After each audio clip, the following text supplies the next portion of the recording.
buenos días a todos los que atendéis y asistís a esta conferencia, a este seminario workshop. We are going to switch to English because this seminar will be offered in English. Thank you very much. I'm going to introduce this seminar and expert workshop with the WPC and the challenges of the European refining industry in a global market. This is the third edition we are doing that.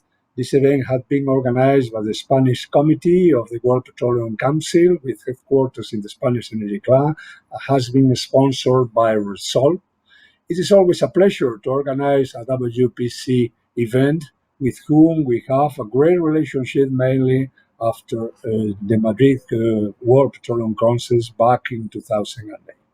Well, I would like to thank all these participants in this inaugural session, María Victoria Zingoni, President of the Spanish Energy Club and Chairman of Repsol and Electricity and Gas, and Piers Riemer, this is the Secretary General of the WPC, who has a very strong relationship with us. Thank you very much, all of us, for participating in this inaugural session for the third time. It's a pleasure. I'm going to give the floor to María Victoria Zingoni, the President of Spanish Energy Club. Mavi, the floor is yours. Thank you very much, Arcadio, and good day to all of you. General Director of the World Petroleum Congress, Mr. Piers Riemer, Director of Energy Markets and Security of the International Energy Agency, Keisuke Sadamori, Director of Fuelseurope, Alessandro Bartelloni. Dear all, welcome to this World Petroleum Council Expert Workshop organized by the Spanish National Committee of the WPC and Enerclub and sponsored by Repsol. It is a real pleasure for me to be here with you today opening this event as President of Enerclub and also as member of the Executive Committee of Repsol. I would like to start by thanking the WPC for their help in organizing this event and for their continuous support throughout the years.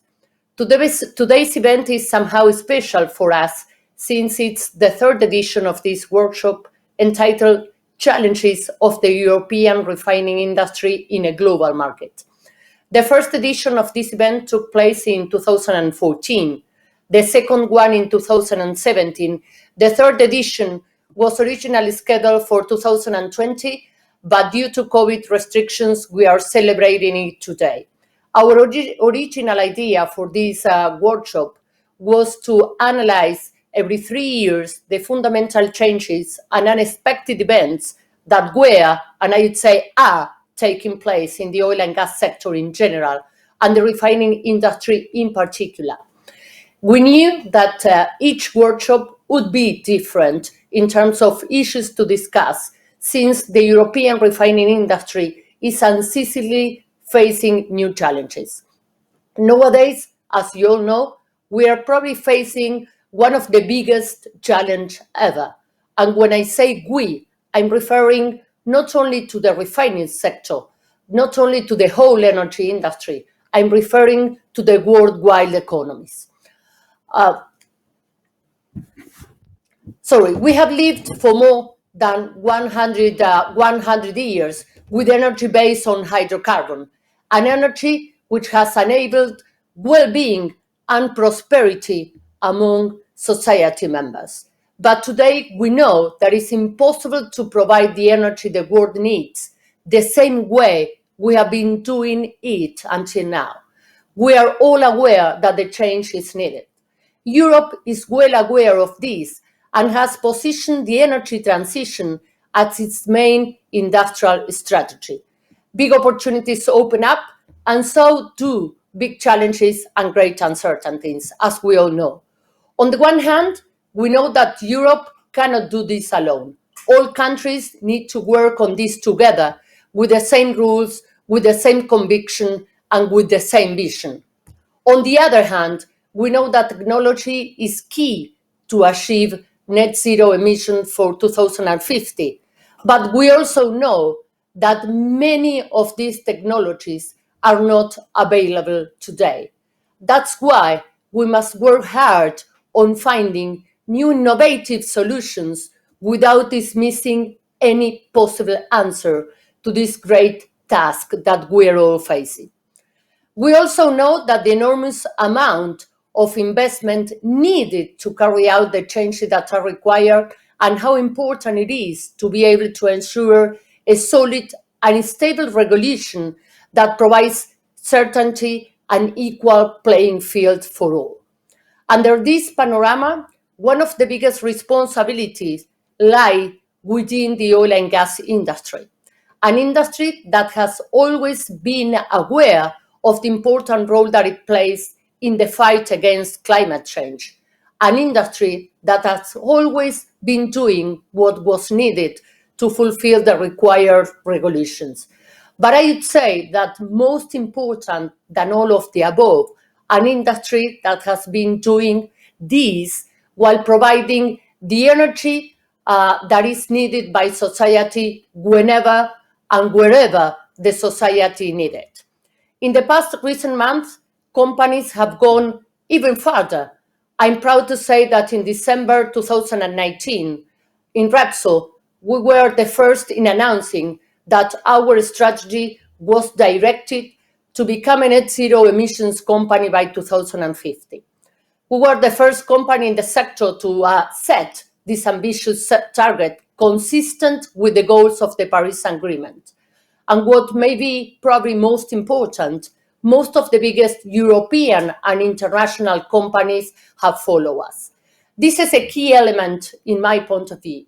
We have the resources, we have the skills, the human capital, and most important, we have the common purpose to enact the change that we need to carry on. The whole energy industry must work together, finding the best technologies that help reduce emissions, promoting industrial growth, and providing society's needs. The refining industry plays a major role in achieving these objectives, mainly because it provides products for all other sectors in the economy, including mobility, chemicals, construction, and many others. The good news is that there are feasible solutions to transform this industry, including hydrogen, advanced biofuels, circular economy, and many others. However, as I mentioned before, the whole world needs to be in this together. And if not, the European industry could be in a great danger of losing competitiveness and all related to that, and not being able to profit from the opportunities that I understand we do have in front of us. We will be learning about all these issues and many others thanks to our guest today, whom I'd like to thank you for accepting our invitation. And also a very special thanks to the Spanish Committee of the World Petroleum Council, chaired by Pedro Miras, for their effort and work throughout the years. And of course, as I mentioned, to the World Petroleum Council represented today by Mr. Riemer, a good friend of the Spanish energy community. Sorry. Mr. Riemer, the floor is all yours.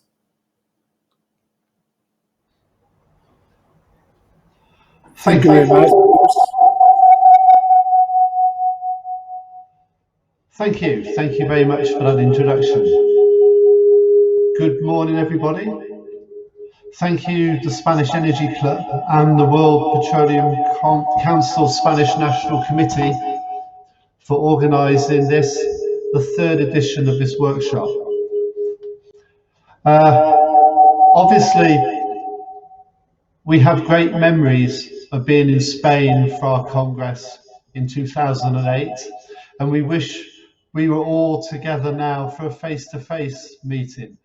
But technology is so good that we're able to do this. Hopefully next year, we will all be together in Spain.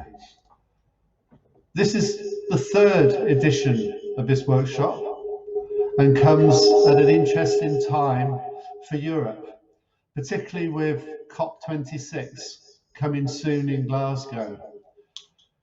We also have a world population that is still increasing rapidly, and all these people will need food, energy and water.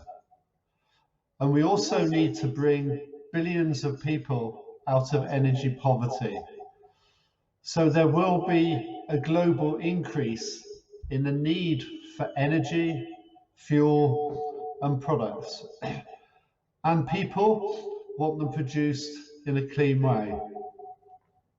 I think part of our problem is that people only think of us when they fill their car with petrol.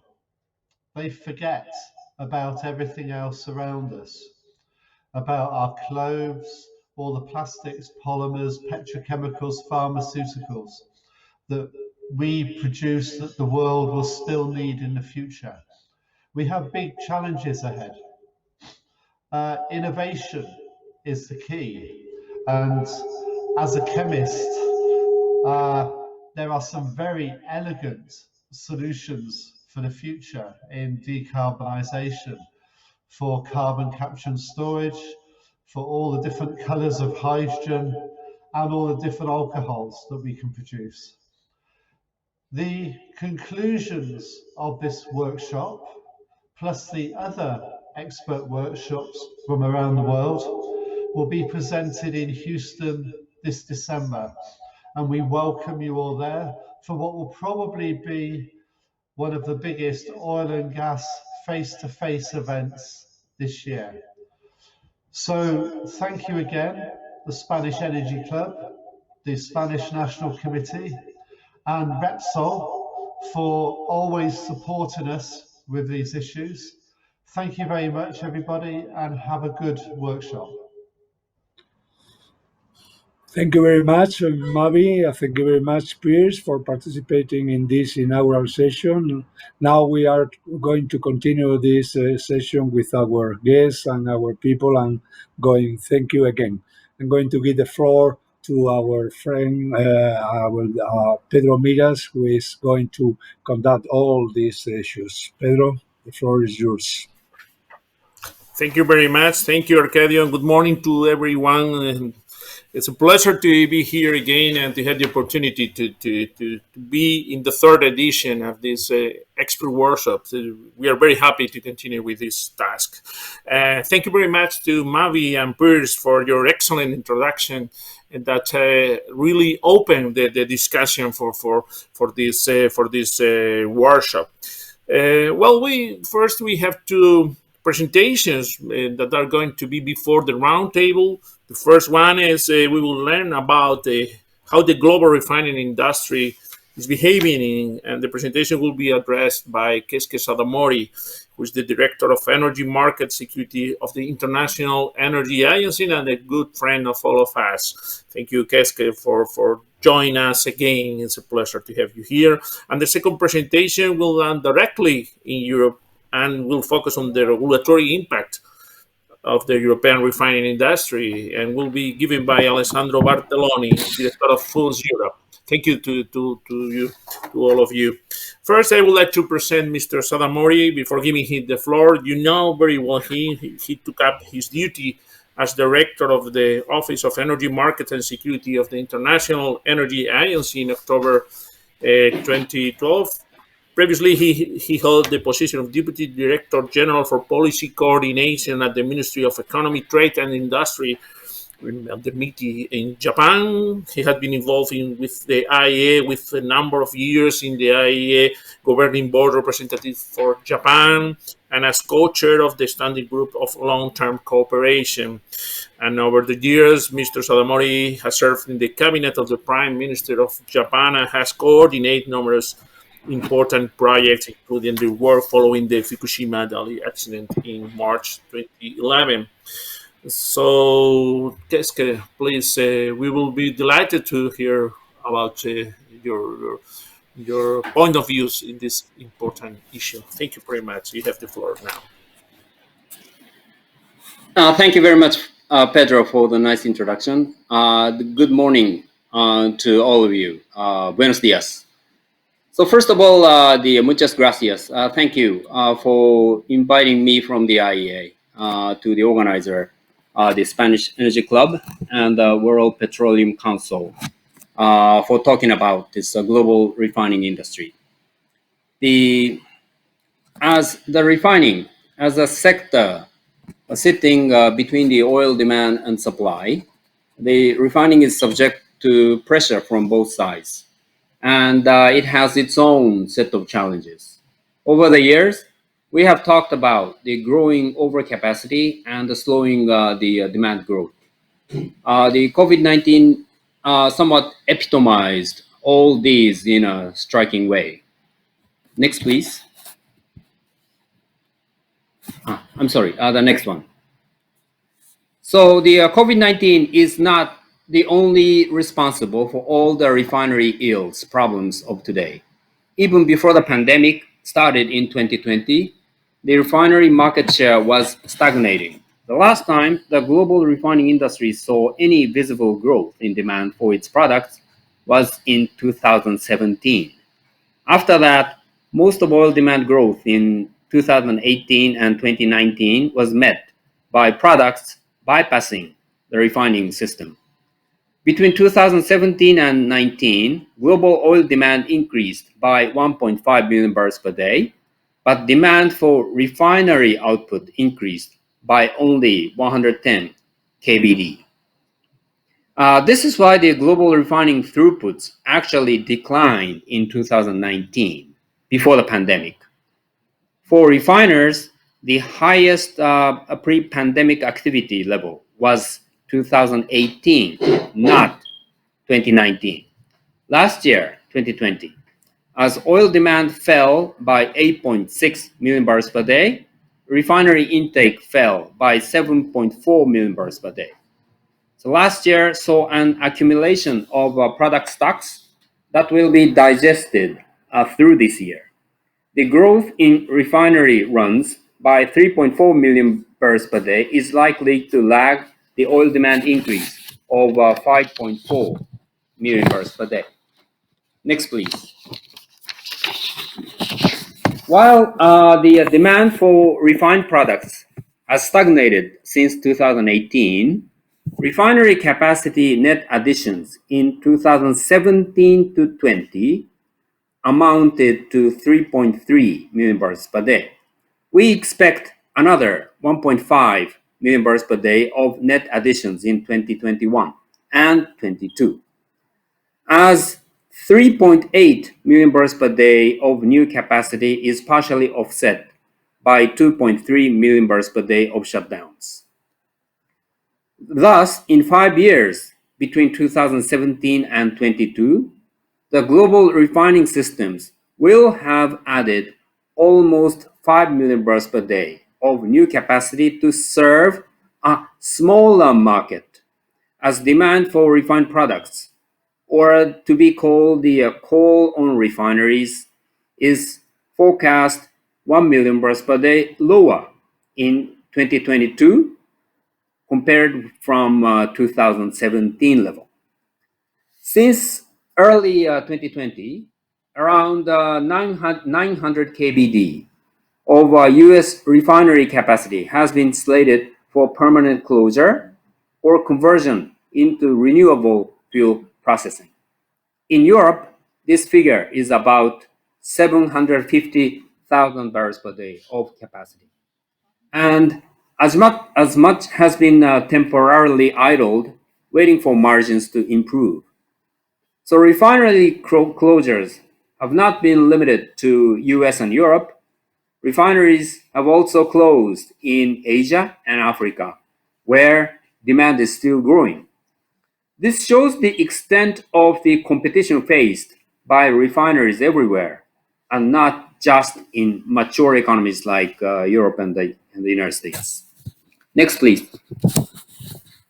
Looking further ahead, in our medium-term market report published in March, we estimate that 8.5 million barrels per day of new refining capacity coming online between 2020 and 2026, with 3.6 million barrels per day of announced refinery closure.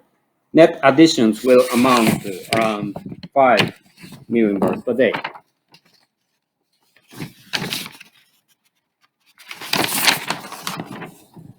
The new sites dominate the capacity increase.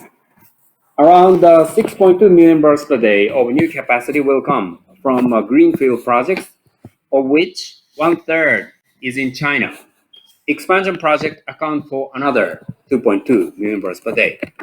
The east of Suez market, which are the Middle East and Asia, will account for 90% of net refinery capacity additions by 2026. Next, please. To put this into perspective, net capacity additions in 2019 to 24 period are in line with the most recent period from 2012 to 2019. But, however, we will only see half of demand growth in 2019 to 24 period. From 2019 to 24, oil demand will only increase by 4.6 million barrels per day, compared to over 9 million barrels per day in a previous period, 12 to 19. So demand for refined products is forecast to increase by less than 3 million barrels per day compared to more than 5 million barrels per day in the previous period. Next, please. So this situation is likely to result in more refinery closures. The refining industry witnessed the first and the largest wave of capacity shutdowns in the first half of 1980s. Then, 12 million barrels per day of refining capacity was closed worldwide, half of which was in Europe. Between 1979 and 1983, oil demand fell by 6.3 million barrels per day due to the double impact of the second oil price shock and the rapid switching from fuel to natural gas and the nuclear in power generation. The closures, along with the recovery in demand in the mid-1980s, allowed utilization rates to increase from 70% to close to 80% by the end of the decade. Now, following the financial crisis in 2008, another 7 million barrels per day of capacity was permanently closed between 2009 and 2015 as refinery economics deteriorated. We have anticipated a third round of capacity shutdowns for some time now, given the extensive buildup of new capacity in Asia and Middle East amid long-term oil demand trends. COVID-19 has merely acted as a kind of catalyst. In 2020, the global average utilization rate fell to 73%. So far, the planned shutdowns for 2020 to 26 amount to 3.5 million barrels per day, of which 840 kbd is at various planning stages for conversion to bio-refineries. However, for capacity utilization rates to reach 80%, another 2.4 million barrels per day of shutdowns would be required. Next, please.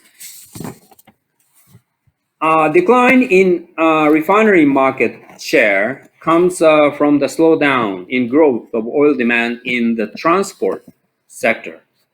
If we break down the global the oil demand by two major sectors, transport in yellow and petrochemicals in blue, and by geographies, we will see that the single largest component of global oil demand growth is Chinese petrochemical feedstock demand. This explains why China is a home to so many large-scale petrochemically integrated refineries. Chinese transport fuel demand is also increasing nearly as much as their petrochemical demand. This provides a growing market for local refiners as they produce more transport fuels as a kind of a byproduct in their petrochemical-oriented production. We can see that the petrochemical demand is set to grow across all regions. On the other hand, transport fuel demand growth is limited to only the developing economies. Next, please. This is the last one. So the refining overcapacity and changing demand patterns are not the only challenges for refiners, of course. And adapting to decarbonizing world is yet another big challenge. So refining is subject to a twofold impact from the decarbonization. First, the market for traditional refined products shrinks due to the substitution by biofuels and other low carbon options.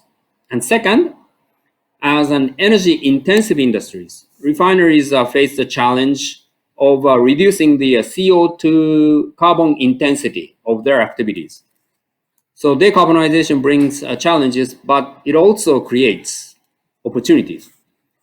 As a complex industrial sector with suitable equipment, highly skilled workers, researchers, and engineers, refiners can develop technologies for chemical recycling, processing of plastic wastes, and waste oil along the plastic to plastics or the plastics to fuel paths. Another strategic pathway is the integration of biofuels value chain.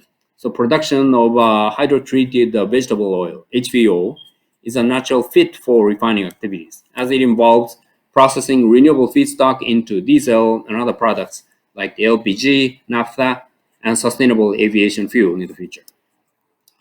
So refining is an energy-intensive industry sourced predominantly from hydrocarbons. So it is also the largest hydrogen consuming sector, deriving it almost entirely from oil and natural gas. Several projects for the blue hydrogen, that's the hydrogen production with CCS, and green hydrogen from electrolyzer with the renewables, are currently at the development or the construction stages. So these are really the kind of the challenging, but the great opportunities for the industry. Thank you very much for your attention, and I hope that we all have good discussion today, and hope to see you all face to face in the next event. Thank you. Thank you very much, Keisuke. It's a great pleasure to hear your approach about the challenges of the European world refining, and very inspiring and very challenging, I would say. Thank you so much, and I hope to see you very soon. And now I will present Mr. Alessandro Bartelloni, that he's going to address the challenges of the regulation. Well, how is going regulation to what are we going to expect from regulation in Europe? Alessandro, after graduating in mechanical engineer at the University of Pisa, he joined Eni in 1986, gaining an extensive international experience in many fields of the refining and marketing sector of the oil industry. He has been refinery technologist in Italy, in Livorno, and in Germany, in Ingolstadt, the project and investment planner in the Eni headquarters in Rome. After he held the position of operating and planning director in the Czech refining company, Czech Republic. In 2000, he relocated to the USA as CEO of the American Egypt affiliate to Eni, engages in trading of oil products and marketing of lubricants. After he covered the position of CEO in Egypt Deutschland, the German commercial affiliate of Eni, with activities in retail, wholesale, and refining. And then he went back to Eni in Italy, first as retail business development and M&A head for Europe, and then as chief technical executive in Livorno refinery. Thank you very much, Alessandro, for accepting our invitation. And now you have the floor in order to address all these important challenges for the European refining. Thank you. Thank you very much, Pedro, and it's a real pleasure to be here, meeting again, even virtually, so many colleagues and friends. So I would like to take you quickly through the regulatory environment we are seeing in these days, and that's a lot to look at. So can I ask, please, to share the slides? Next one. So, this is a presentation of Fuelseurope, but I believe most of you know we represent almost 100% of the refining capacity in Europe, 40 members, and you see the logos there. Many of them are international, well-known, other are regional or local refineries. Next one. So we call it the crossroad. Everything started with the new commission in December 2019. You remember, I'm sure, Ursula von der Leyen becoming the president of the European Commission. She announced the EU Green Deal, a pact in Europe to achieve the climate neutrality in 2050. This was reinforced in March 2020 by the climate law. And the climate law has the purpose to enshrine, as they say, into law the target of climate neutrality. September 2020, the Commission issued the 2030 climate target. So 2030 now we're talking about. And the target has been increased to minus 55% versus 1990. It used to be minus 40%, so much more severe. What we are really looking forward to is the proposal of the Commission on the fifth 455 package, as they call it. It will be some 15 or 16 regulations. 14th of July is the big day. We are at a crossroad. So if you click, please, next. Yeah, and one more. The proposal and the regulatory framework could be suitable for a sustainable refinery transition, or, and then 2 clicks, please, or it would unfortunately represent a weak investment framework. Now, let's go to the next slide. Click again and again, please. So there's a number of conditions for the regulatory framework. So stable, sufficient CO2 price. This is what is needed by investors to convert conventional refineries, as they are called, into non-petroleum or alternative energy refineries. The next one is a market for refuels. So we call refuels the fuels from sustainable biomass, from recycled CO2, like synthetic fuels, and from waste to fuels. There must be a market, there must be a demand for this product. If not, clearly investment will not flow. We will need a technology neutrality in the regulation. Currently, we don't have a good example of technology neutrality. There is a lot of push for electrification in transport as the only solution, especially as far as road transport is concerned. We believe that low carbon fuels or zero carbon fuels can make an internal combustion engine as clean as an electric vehicle, and this should be recognized in the regulation. During the transition, even more, we will be exposed to carbon leakage, and sufficient protection should be assured. And then access to funds, recovery funds, but in general, the Sustainable Funds Initiative, the Sustainable Finance Initiative of the Commission should recognize the role of industry in transition, like the refining industry. Next one. So we see the future refining industry as an energy hub within an industrial cluster. It was mentioned before, the integration with petrochemical. Well, we think that the key is to move away progressively from crude oil as the current main feedstock to bio feedstock, recycled CO2, and waste. The energy should become green or blue hydrogen and renewable electricity, CCS, CCU applied to emissions from refineries, and all the infrastructures that currently are used to move around, to distribute liquid fuels, can be reused, pipeline, terminals, petrol station, and everything. And this is the big advantage of the solution we are proposing with respect to others. One more click. Clean fuels for all is the strategy. our association has published in the name of our members. Our 40 members have agreed on the strategy on what the possible evolution could be of refineries. 650 billion euro investment up to the sum could be invested if the regulatory framework is the right one to become completely consistent with the 2050 climate neutrality target of the EU. This is what you can find on our website, the description of these pathways. Next one. So let's go to the Fit for 55, what we are going to see in July. We started from the point that our members have been very clear. There is no alternative to net climate neutrality in 2050. The refining industry wants and can contribute.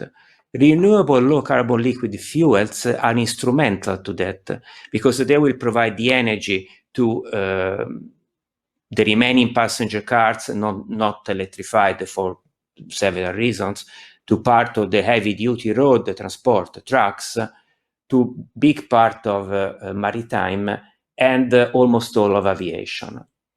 And this will create value for the transport ecosystem and for affordable mobility. Especially affordable mobility has not been explored sufficiently, we believe, from the European institutions. We need to make a various proposal to the customers, especially when we talk about personal mobility. It has to remain affordable. Internal combustion engine cars or hybrid cars, coupled with the low carbon liquid fuels, match the target, the climate target, and make mobility affordable. And also the strategy is an evolution. So road will represent the main market for fuels in the beginning. And then over time, when the electrification for passenger cars, for part of trucks will increase and the demand for fuels will go down, well, these same fuels will be used more and more for shipping and aviation. We call it a no-regret option. Create the condition for deployment at the scale of the refuels, renewable low-carbon fuels. This is what we ask to the regulatory framework, and this is our recommendation on the Fit for 55. Next slide, the last one, just a quick overview of what we are proposing. And you see the link there to our full paper. So we think that we need a strong regulation to provide the incentive to decarbonization of fuels. The Renewable Energy Directive is part of that. To us, it's the cornerstone. But it has to be expressed as a greenhouse gas target, much better than a renewable energy target as it is today. Side by side, Energy Taxation Directive, the revision, offers a wonderful opportunity to introduce a greenhouse gas component as a criteria to calculate the taxation. This is not the case today, but we think that if we do so, we will have a carbon price signal complementary to the one in the Renewable Energy Directive.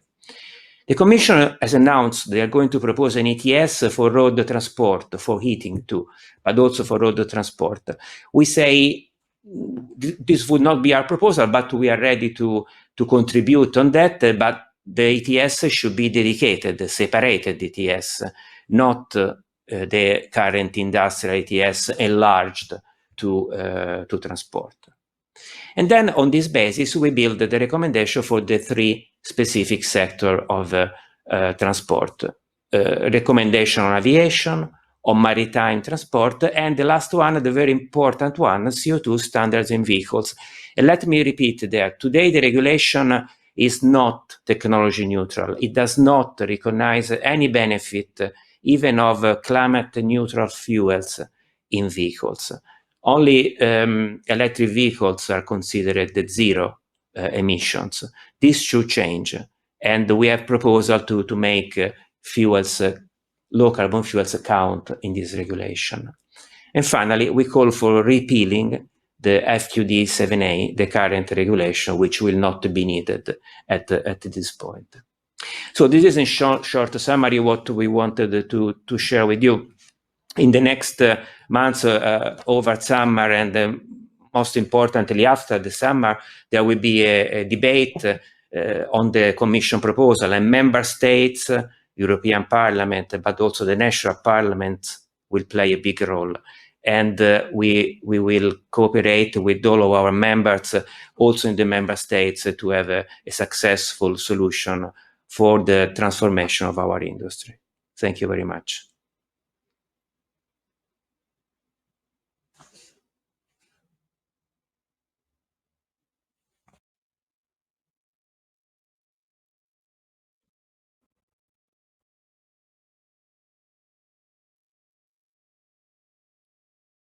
Okay.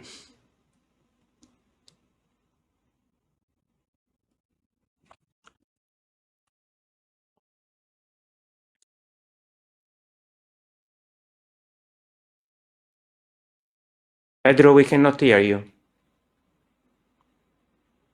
We cannot hear you, Pedro. Sorry again.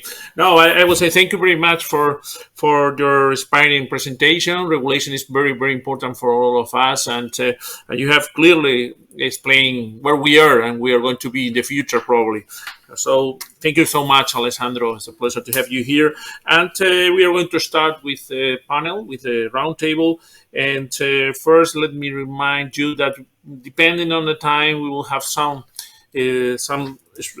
time to listen to questions from the audience, if possible. I would like to present the panelists, and we are going to hear, first of all, we'll have with us Francisco Quintana, director of the Castellón refinery from BP. Second will be from Cepsa, Francisco Plana, director of operational refining excellence, and last but not least, Berta Cabello, heading of refining transformation from Repsol. And I would like to have a fresh dialogue. I would like to ask several questions, and please take the questions with the order what you want. First is, please, would you explain what has happened in the last 3 years in the refining sector, especially this last year so impacted by the COVID-19? What has changed from the last refining workshop that was 3 to 4 years ago?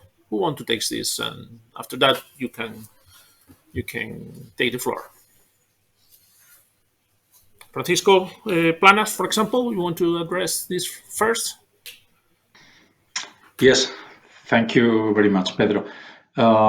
Within the last decade, even before the COVID, the European refining industry has been focusing on two main essentials, the competitiveness in a global market and the regulatory impact on European industry activities.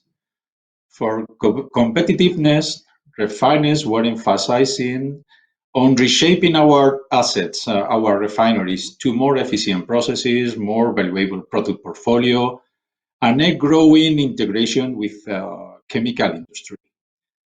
The regulatory impact has always been a matter of concern our sector, since a level playing field was necessary to compete with not so regulated areas within a global and accessible market. Therefore, our efforts to get regulators' awareness of their impact on the European refinery future has been a must for all of us. A good example was the high investment effort made to adapt our refineries to the IMO 2020 impact, big effort in our case. The turning point that makes a difference is the enormous global teardown induced by the COVID-19 on the health, transport, consumption, and in general, the paralysis of many economic stakeholders, resulting into an unprecedented crisis. COVID-19 has accelerated the rationalization of the refining system that has been suffering overcapacity throughout all this period. As we have seen with Mr. Sadamori, that explained very well. In our case, we are asking what's going to happen with the long-term gasoline and diesel demand that are not expected to return to 2019 levels due to the declining of the internal combustion engine car sales, and what's going to happen with the jet fuel that will be threatened by the strong sustainable aviation fuels penetration. No? It's true that the petrochemical feedstock are still strong, and it seems to be strong in the future. No? But in Europe, what we see in Europe is that the refineries are being hit particularly hard because the high costs that we are suffering in Europe and the increased focus on energy transition and declining demand for fossil fuels. Okay? As energy suppliers, we are very challenged to keep our strategic activity, manufacturing and delivering fuels and chemical feedstock, but at the same time creating a safety way to work for our workers and a healthy way or a healthy place to work with our workers. No, and it's a hard task for an already strongly threatening industry. Let me say, decarbonization is a must, but and we should not forget that refining industry has been based on a carbon-based economy. But to finish, let me mention John Keyner Maynes. No, the difficulties lies not in the new ideas, but escaping from the old ones. And that's our situation. Okay. Thank you. Berta, you want to address this question? What has happened in the last 3 years and what about COVID? Thank you, Pedro. I think a lot of things have happened in 3 years. It's kind of crazy. I was working at planning at that time, and we were thinking it was the silver age of refining, pretty good margins. It is true that there was increasing competition from new refineries, as Mr. Sadamori was saying in 2019. But as an industry, we were preparing for IMO, fuel sulfur spec change. And we were wondering how much the refining margin was going to increase, the impact in gas oil, in ultra-low sulfur fuel oil. And what we did not have in our minds was what really happened in 2020 when COVID came. And the product's demand didn't increase, but decreased around 20%. It's a incredible disruption. So even with this oversupply, with the industry ready, as Mr. Sadamori was saying, around 8 million barrels per day of refining capacity in the world was not needed in 2020. This is almost 35 or 40 refineries like ours in Cartagena. That is a big one in Spain. So that is why a lot of refineries have reduced their activity or even shut down, some of them permanently. That is why, as Francisco was saying, competitiveness, it's always important in this situation, even more in a business in which we compete with imports coming from all around the world in places with lower energy costs or personal costs. We need to be the best in terms of energy efficiency, reliability and maintenance, and of course, safety. Now the perspectives are better. With the vaccination plan finally ongoing, transport is recovering slowly, especially gasoline, diesel going behind, and jet going up in the last months, but still low compared to pre-COVID situation. But the way we see the business, I think, has changed. Anything can happen.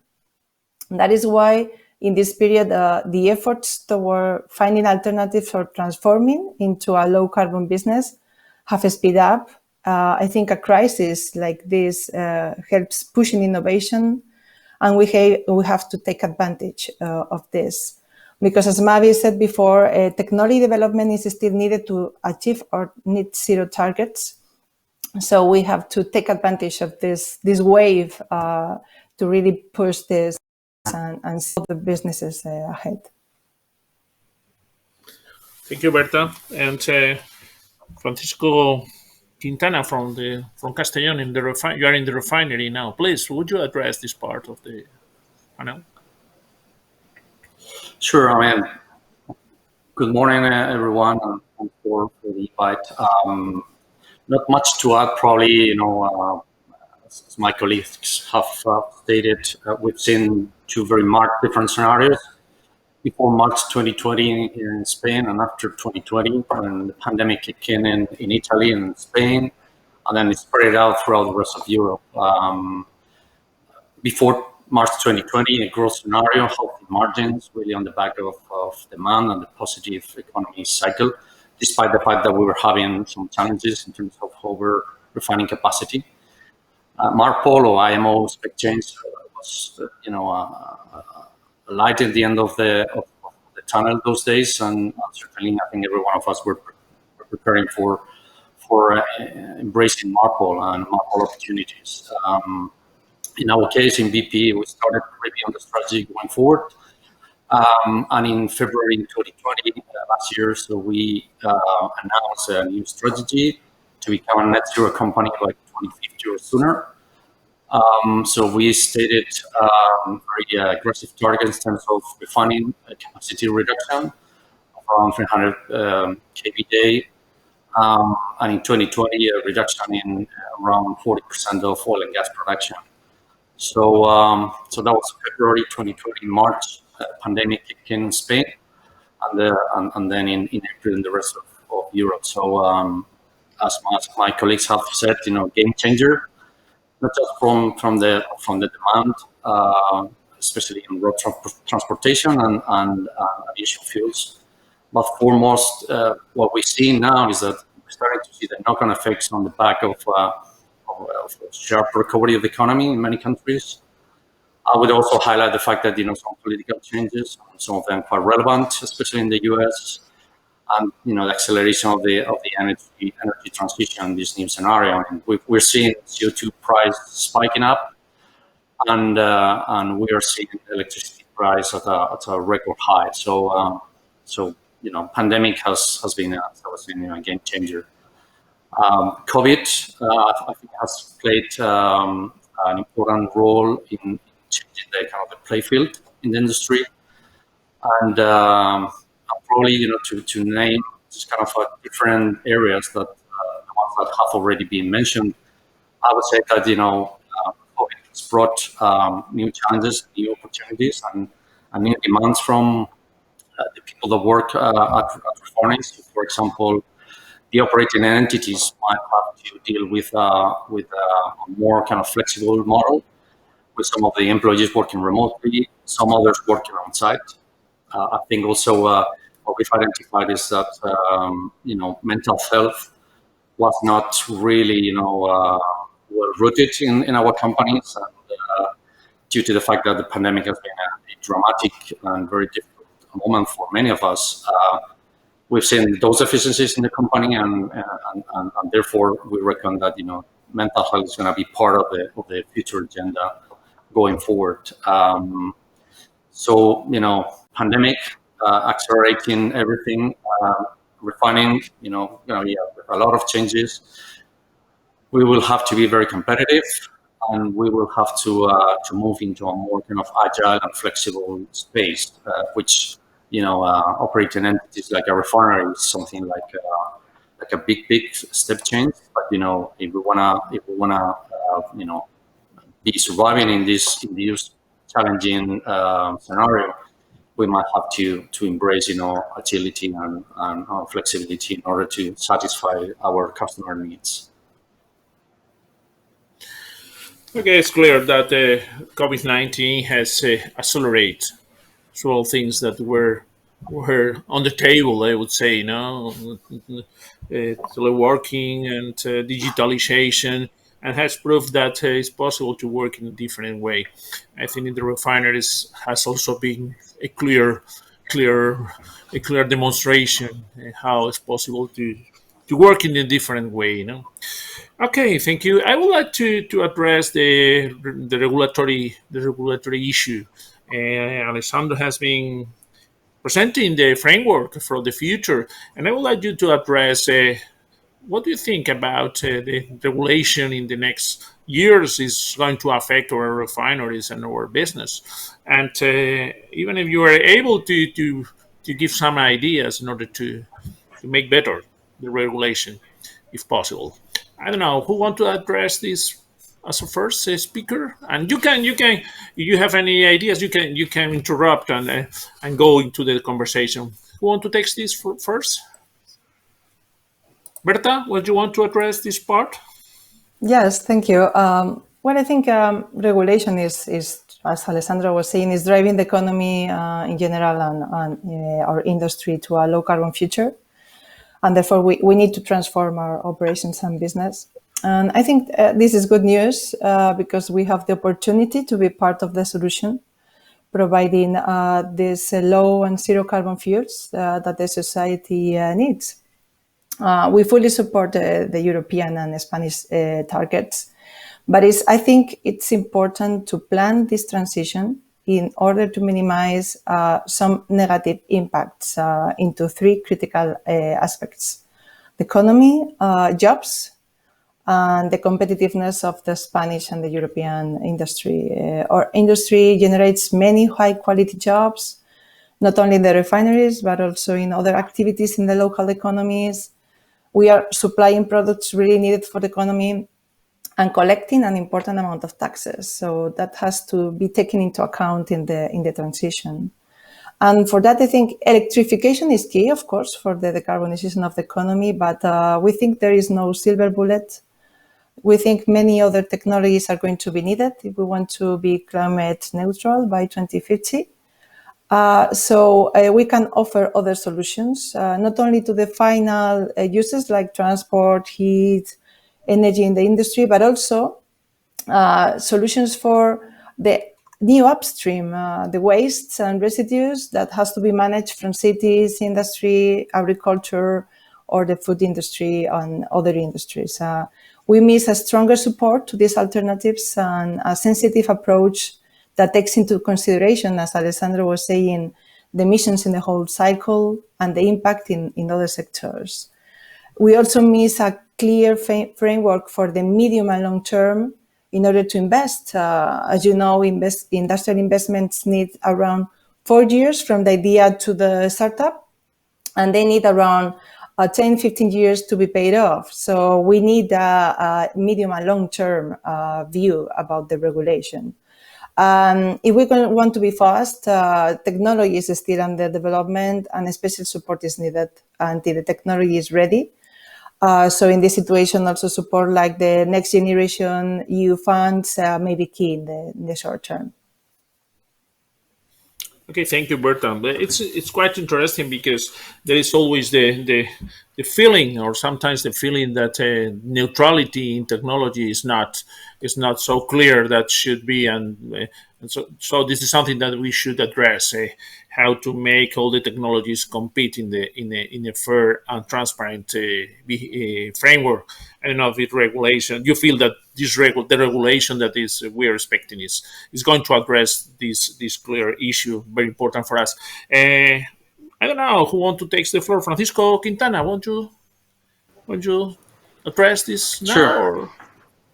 It's up to you. Take the floor as soon as you want.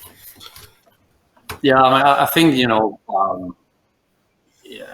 regulation is going to play an instrumental role going forward, especially for the refining industry in Europe and also in Spain. I think that some European countries have already taken strong positions in certain areas, especially in road transportation, just to name a few. And that has a knock-on effect on other industries, like the automotive industry, that will have an effect on ours. So if you look, as Berta was saying, if you look in Spain and you look back to 10, 15 years, I would say that over $6 billion have been invested in the refining industry in Spain. So we've got a very competitive portfolio of assets. And what for me is more important is human capital that we've got in our different assets in Repsol, Cepsa, and BP.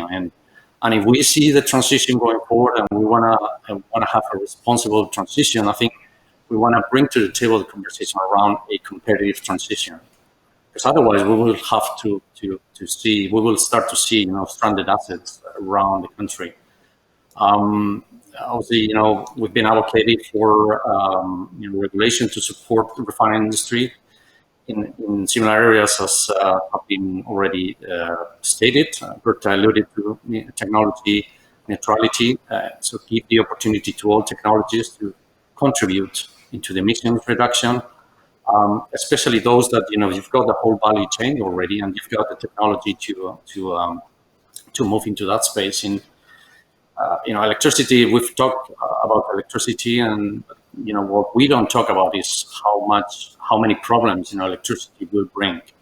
You know, infrastructure, just to remember, you know, what happened in the US in wintertime with the polar vortex down there in Texas. We're seeing the problems around batteries. We see the problems around the minerals to put in batteries on the rare earth. So just to name a few, I'm not hearing anything around that, and I'm not seeing a plan to you know, to how we're gonna, you know, address those problems. So biofuels, as Alessandro was mentioning, we reckon in BP are gonna be very important to decarbonize the portfolio of our products, especially those hard to abate kind of sectors.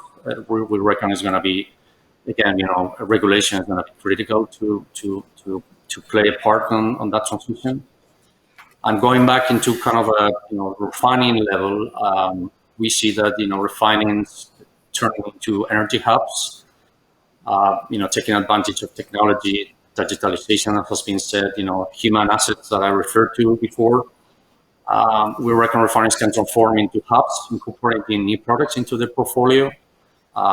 Those, you know, sustainable liquid fuels that we've got in our minds, hydrogen in blue and green hydrogen, and going forward even, you know, green ammonia. So also it's been alluded to the role that refineries can play into their society that we're playing. So we can play a big role, important role in transforming waste into valuable products and resolve some problems that our cities already have, and also it's been mentioned around circular economy and chemical recycling of plastic, which is something that we will continue to see more and more the need of stepping into that space. So, and also there's some of the refineries that, depending on their location, they can sort of integrate.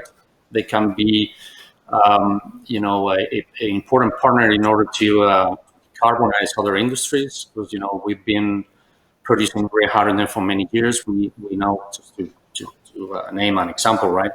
We know how to deal with grey hydrogen, and therefore we could step into the green hydrogen space or the blue hydrogen space and help decarbonize, you know, those industrial parks that we are based. So overall, I think, you know, regulation is going to be take a very significant role, especially in order to have a competitive transition, which, you know, we keep talking about 2050, but for me it's much more important, you know, to talk about 2025, 2030. What are we going to do? How these assets are going to look like in 10 years? Okay, thank you. Francisco Planas, what about your opinion in regulation in the future? What do we need from the regulators? Well, we think that during the last few years, the climate change has completely impacted the society mindset, and that's giving a trend to a carbon-free economy. No?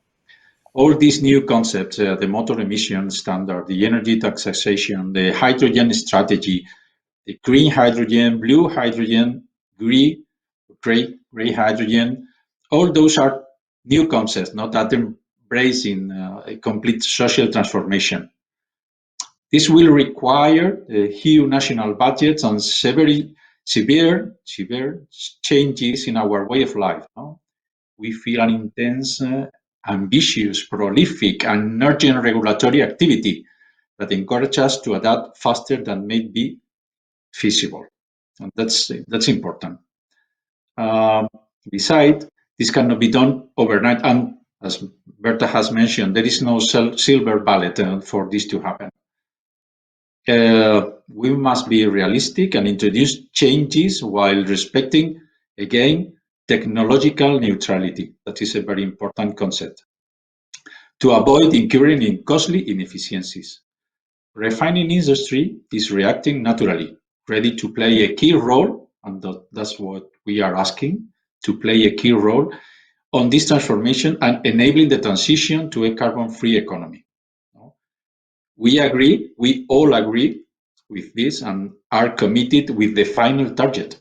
But what we are really asking is to play a role and be part of the solution. Okay, very good. Imagine that you have here the regulators and you have to use one word to demand from them. What kind of requirement would you have from the regulators to be transparent, to be coherent, cooperative? I don't know. Please use one word if possible in order to demand to the regulators in order to make a good regulation. I will break the ice. I would say please be transparent. One word is difficult, but I would say one word is possible. Neutral, for example.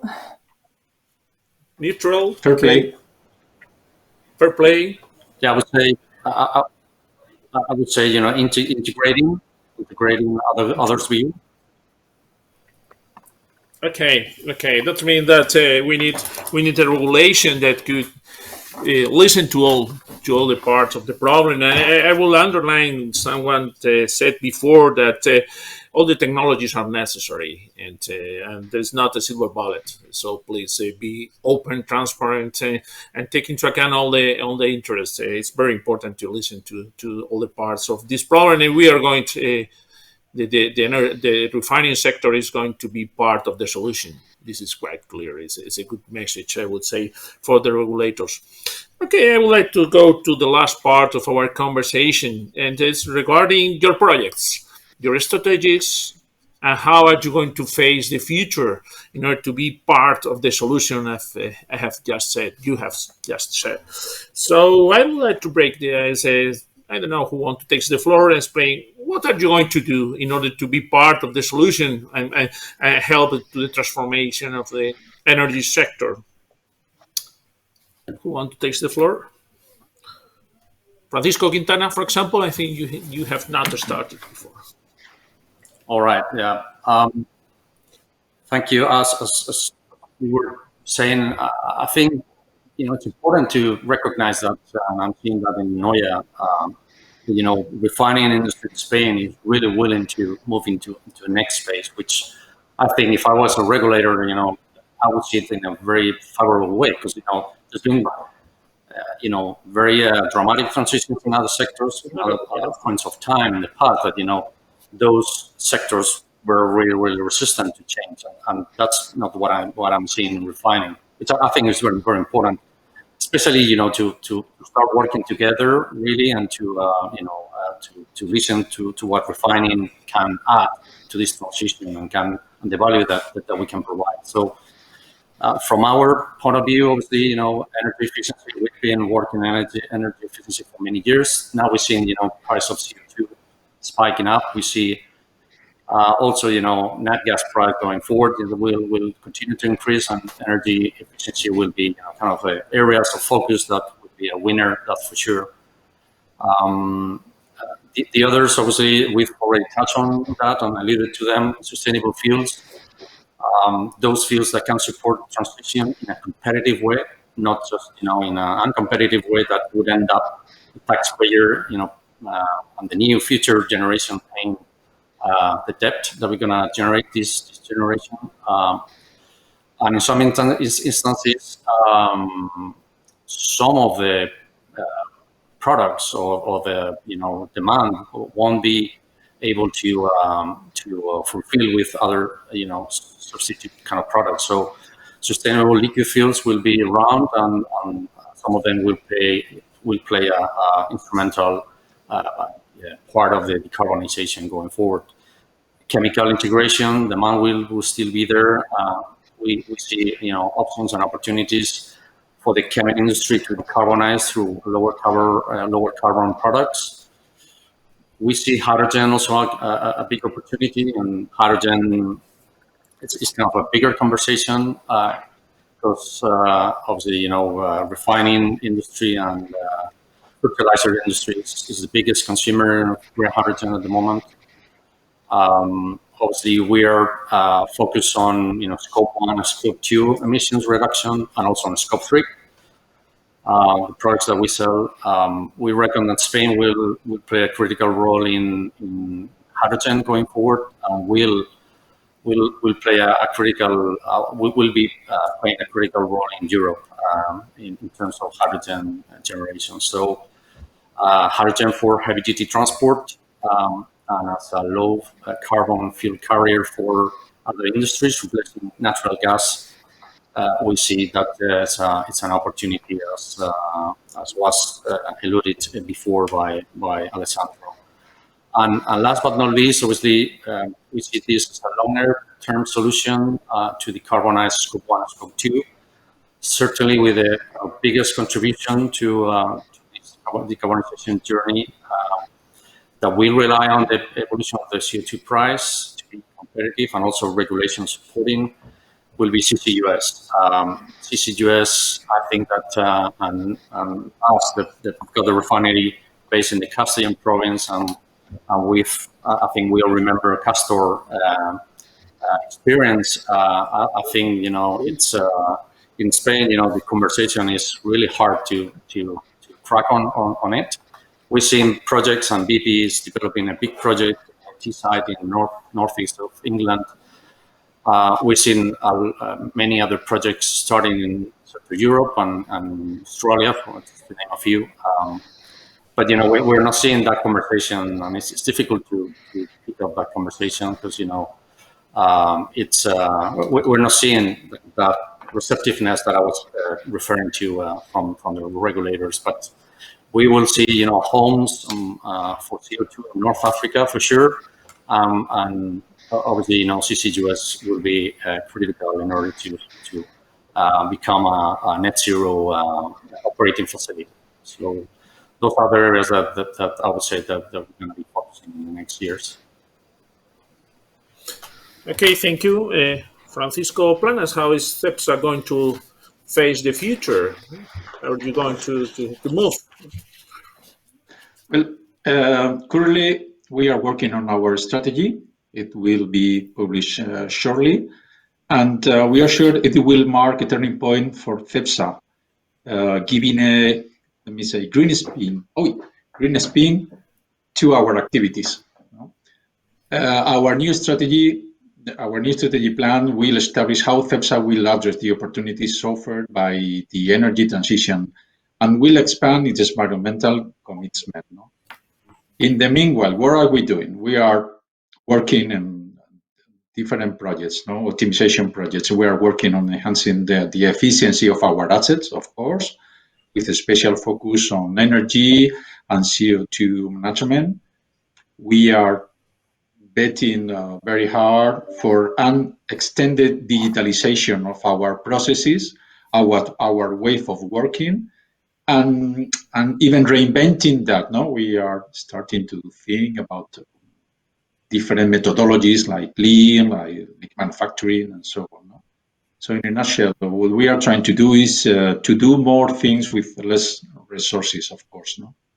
But we are still planning and waiting to see our strategy that now is working. And that's what I have to say. Okay. Berta, how it's going to address the future? Well, it's an exciting future, I think, but an uncertain future. So we need to manage this uncertainty by being prepared.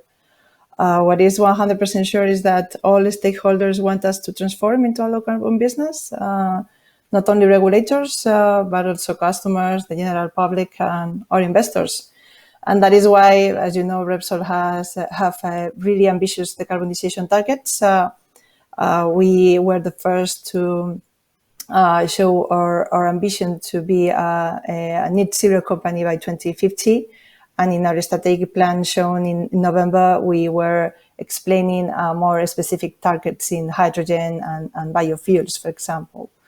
We want to have a really wide pipeline of low carbon projects to be ready to be executed when the conditions are ready, when the market driven by regulation is there, when the technology is ready, and when they are economically feasible. And these concepts are key because currently we have much more initiatives and projects than the ones that are at this time feasible, but we are ready to address those projects. We will keep on with our competitiveness strategic line, that is key, but also with transformation, digitalization. We have been working on that for some years now. We will continue with that, but decarbonization is now our main driver. And we are working on different technologies, especially low carbon liquid fuels like biofuels with our new plant that will be starting up in 2023 in Cartagena for advanced biofuels, but much other projects that will be coming soon. And also synthetic fuels. We will be starting proving the technology in our demo plant in Bilbao, for example. But also we are studying a lot of initiatives in the renewable gases like biomethane, and also renewable hydrogen. We have several projects on the way in Bilbao refinery and in Cartagena refinery. And all these products will be ready, I think, to decarbonize transport, to show that we are ready to do that, to give a solution to transport, road, aviation, marine, and also homes and other industries. But as Francisco was saying, these routes have to be cost effective, because if not, it doesn't make sense. And it has to have a low impact, it gives low impact solutions for waste management. And I think Mavi was saying, and also Mr. Sadamori, that I would like in the short term for us to be seen as a team, as an organization capable of this, not a big oil and gas company. I mean, we have a really talented team. We are talking about a similar chemistry coming from waste instead of crude oil and natural gas. So we can do it. We have a lot of years of experience developing projects, operating plants, handling different gases and liquid fuels with safety and efficiency. So why not giving us the opportunity to transform? Okay, I think my conclusion would be there's future. I think the refineries are prepared to face the transformation, and it's very inspiring to hear of all of you that you have a lot of projects, clear ideas how to face the future, decarbonize, and my summary would be that we are going to be part of the solution. It's clear that we are going to be part. Okay, it's time to open the floor for questions from the audience. Pablo, have you any questions in order to launch our speakers? Hi, Pedro. We do. We have a couple of questions. So the first one would be how if there will be a big enough market for biofuels in the near future. And what is the role of digitalization in the energy transition from the refinery industry point of view? Someone wants to talk about this? Let me go ahead. I think there is a really important market for biofuels. Some people say maybe the road transport will be electrified and then biofuels are not needed, but I don't think that is true. Light-duty vehicles will be highly electrified, but I think there's room for biofuels, and of course for heavy transport, and also aviation and marine. And we have that technology ready. At least the hydrogenation technology is there. We can give products to the market really soon, and I think the demand will be increasing in the medium and long term. And about digitalization, I mean, it's similar to competitiveness and efficiency. We are not going to go ahead with new projects without having that as part of the philosophy of design. I think we will have a lot of native digital plants in the energy transition.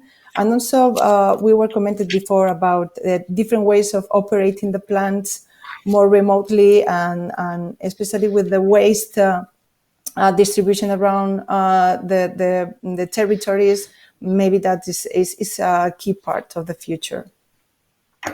Thank you, Berta. Francisco, do you want to add something regarding biofuels or digitalization? Yes, I think that there is a very... Sorry, we are both Francisco. Go ahead, Francisco. Let me start. I think that there is a very big room for biofuels, but not only for biofuels, no, also for petrochemical feedstock. There is room for biobenzene, bio-LPG to produce different products, and bio-LAB for detergents and so on. So there is a very big room for all bioproducts that the refineries can produce. And the digitalization is very important. One way to reduce energy and to be efficient with the consumption of energy is to use all the digital tools that we are putting on service now. We are now running different RTOs and in our refineries that are optimizing our processes, and are using the energy the best all these tools can. And I think it's the first, and this is a low-hanging fruit that we can put in our refineries to optimize our processes. Thanks, Francisco. The other Francisco. Yeah, sorry, Francisco. So just to add on what has been said, probably, I fully agree. Biofuels will play and can play a part. Obviously, they come with some challenges as you think about that, and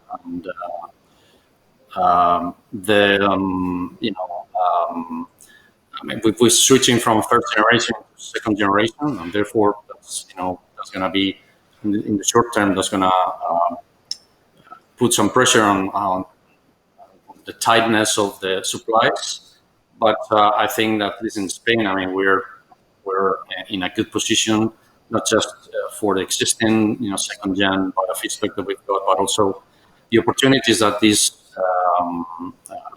ways of working, this energy vector can provide, and could have a very can bring a lot of opportunities, especially on the biomass, and how we can develop some of the rural areas that at the moment they're not developed. On digitalization, I think it's similar to technology. I think it's a must. It's something that, as I was saying before, I think the refining industry in Spain has demonstrated that we've been able to invest state-of-the-art technology. I think every single refiner in Spain now is thinking about digitalization plans, and that's going to be absolutely critical in order to sustain our competitive position. So we've got the technology and the will from the companies to invest in that space. Okay, thanks very much. There's another question addressed to Berta, but it says that if anyone else wants to answer, they can join in. And they're asking you, which is the role of international cooperation in developing the refinery of the future? It mentions a research partnership that can be found between Repsol and Saudi Aramco for developing low-carbon technologies in Petronor's refinery. So how do you see international cooperation, basically? Well, I think Berta, cooperation with third parties at this point for energy transition is key. As oil and gas company, we have been working with other companies for a long time, especially in the upstream business, not so much in the refining business, but we are opening up because we are at a time that we need to manage risks, technology needs to be developed. So we need to work together to be able to put different options into the market in a competitive way. So that relationship with Saudi Aramco is one example. But most of the projects that we are developing with other third parties, mostly in Spain, but in other countries as well, in the upstream part, in the waste part, in the technology part, and in the off-taking part of the products. So yes, I think even the UN in the 2030 sustainability goals mention about that. I mean, the third parties alliances are key, at least for this decade. We need to go ahead together. Okay, thank you. Francisco Quintana, you wanna add something? Yeah, probably. As Berta was saying, I think refining and the downstream, I think it's in a very good position to help in the transition. When I see upstream and downstream, and you see the processes, certainly refining and the chem industry is a much better place to embrace change and embrace new technologies. Whilst with all respects to the legacy kind of upstream assets, I mean the processes are kind of simpler from the process standpoint. So that will be one thing. The second thing, and it's been alluded to, I think next decade or next 15, 20 years, cooperation amongst corporations is going to be absolutely fundamental to continue with a competitive transition. There's a lot of risk involved in this transition. That's clear. I think it's every one of us, we understand the risk. But pairing or partnering with other companies that can de-risk this transition or these projects, I think it's going to be very important. I mean, we've seen partnerships of companies that 10 years, 5 years ago, you would never thought that they would be sitting on a table talking together. Talking about utility companies and refiners or oil and gas industry. And we believe that we will see more of that, integration between legacy streams or legacy sectors that are gonna team up, are gonna cooperate in order to de-risk the transition, in order to make this transition more competitive, especially for companies and for the taxpayer. Thank you, Francisco Plana, please. Well, I think that this energy transition will need three things. One is capital. The capital is up there. No? We will need the asset. We have the assets. We have the refineries that we can convert. And we will need people. We will need people, knowledge of the people, and the technology. So we cannot do it alone because we don't have two of the three things that we will need to for this energy transition. We have the asset, we have the refineries, we have good people, but there are people outside there that will have the technology that we will need to implement in our assets, and of course the capital to do it. Okay. Thank you very much. Another question has to do with the recovery plan and the Next Generation Europe. How do you see it? Are there any initiatives or projects you are participating in? What's your point of view of the Next Gen? Maybe we can start the other way around. Francisco Plana, please. Well, I think that we know that we are working hard about the recovery plans, but now we are waiting for our strategy. And for sure, we are going to work with the hydrogen. We will work with biofuels and biofeedstocks for the petrochemical, and the digitalization, of course. That they are the three ways we are working with, among others. Mm-hmm. Francisco Quintana, please. Sure. We think that it's important to enter into these recovery funds from Spain, also the EU funds, with the spirit of those areas that especially need to develop in terms of the technology, because the technology might be in a kind of infant stages, and that technology needs to scale up quickly. So I'm talking about, for example, hydrogen could be one, or biomass could be another one. There are other kind of proved technologies that you can see out there already in standalone plants or at industrial kind of level that we think we shouldn't apply for the funds, because per se with the appropriate regulation, it ties back with the conversation we had 20 minutes, half an hour ago, around the importance of the regulation and the signals that the regulators send to the market. They could be competitive by themselves. So obviously, these equity funds are very important for companies. We think also that it's very important, and by the way, that's in the kind of the basis of the appliancy for those funds.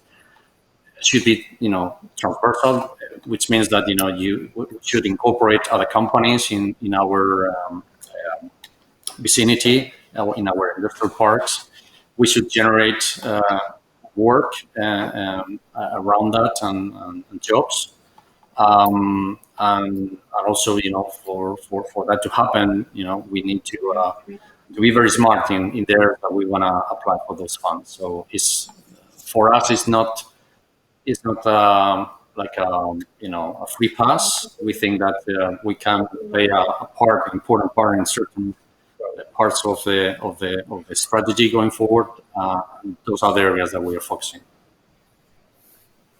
Okay, thank you, Francisco. Berta. It's something similar. I mean, we have a strategic plan. The plan doesn't depend on the funds, but we are speeding up some projects that were expected to be online maybe in the second part of the decade. We are speeding up thanks to the funds, because that funds can make them competitive before the time we were expecting, especially renewable hydrogen and waste to fuels, maybe the third generation fuels that we were planning.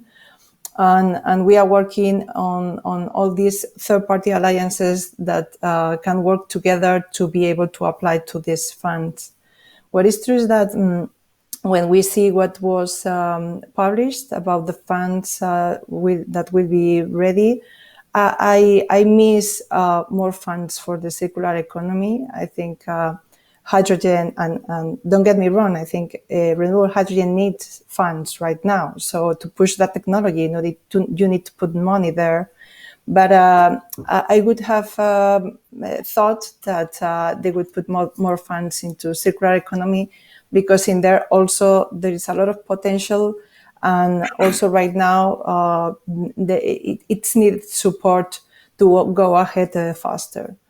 But well, we are preparing. Okay. We applied for a lot of projects in the expression of interests, and we are waiting for the final calls to apply there.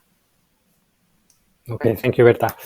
Pedro, we have many other questions on the International Maritime Organization and refinery shutdown, but if you want, we can stop here. I just want to say that you have the video. It can be uploaded in the YouTube channel of the Spanish Energy Club, and we will share the presentations also. So, Pedro, go ahead, please. Thank you very much. I think it has been an amazing panel. You have addressed probably all the issues that are affecting the refining sector. We have been speaking about digitalization, about future projects, regulation, many other things. I think has been really, really good. I only would say that don't forget security of supply. This is something that is always we have to bear in mind, and all this transformation cannot forget that we have to be prepared in order to have disruptions. And this is the only that I would like to add here. And I would say thank you very much to all of you. You know that we will have a slot in Houston in December of this year, and we will be able to present all these outcomes. Not only thank you to you, but also thank you to Mr. Sadamori and Alessandro Bartelloni for their presentation. Of course, our sponsor Repsol and the Energy Club and all of you. Has been a very, very good panel. Congratulations to all of you, and see you soon. Thank you very much. Thank you. Thank you. Ciao. Bye. Pedro, thank you very much, all of you, all the Spanish Energy Club from the Spanish Energy Club, and good morning to everybody, and thank you to Riemer. He's there, no? He's there, he's seeing us, and he's watching us, and thank you, Keisuke Sadamori, all the support for Fuelseurope too. Thank you for everything, and good morning to everybody. Good luck. Bye. Of course. Thank you, Piers, for being here today. Thank you so much.